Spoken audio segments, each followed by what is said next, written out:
Hi, my name is John Niec. Welcome back. Right now we're going to take a look at what's called the scale of professional responsibility, and it's a simplified version of the professional code for PMI so that you can understand how to answer questions that are related to professional responsibility. The scale of professional responsibility is not a PMI concept. It's something that we teach at cPrime that helps you understand the professional code.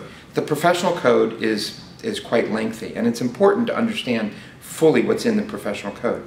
But the scale of professional responsibility simplifies some of the things that are in the code as a quick and easy reference for answering questions that have some aspect of professional responsibility. So for example, there's an always do and a never do on the scale.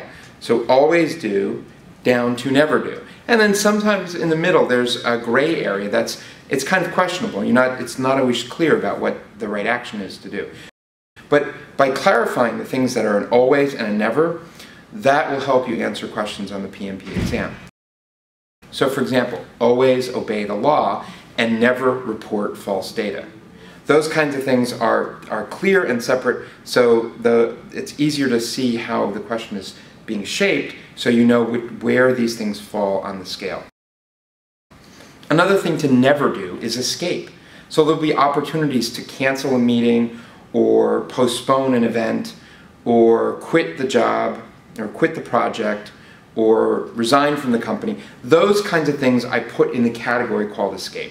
And escaping is not something that you ever want to do for the purpose of the exam. It's a never do. Another always do is things like follow company policies. When presented with a question that would call into question whether or not you're going to follow a company policy, you want to lean towards the follow the company policies. Another thing that's an always do is adhere to PMI processes. You may come upon a situation in a question that wants you to bypass what you might consider a very critical PMI process, but your customer's pushing you not to do it. For the purpose of the exam, you always want to lean towards following PMI's processes and explaining to the customer the need for those processes. Two things that are on either side of the scale are transparency and confidentiality. And I would say that when you see things that are transparent, those are lean towards those, like gravitate towards transparency, and avoid confidentiality. What I mean by that is, it doesn't mean you're not going to keep confidences with your client.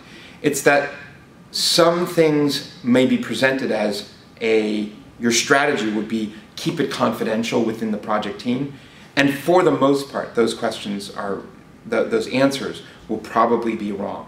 Not in every case, so you really do have to check this on a case-by-case basis. But I can say that transparency is always a goal. There's a cluster of things that I have on the scale of professional responsibility that seem to go naturally together. And that's taking action, understanding, and deferring. So if you have a choice of those three, I rank understanding higher than taking action. You need to understand something before you can take action on it.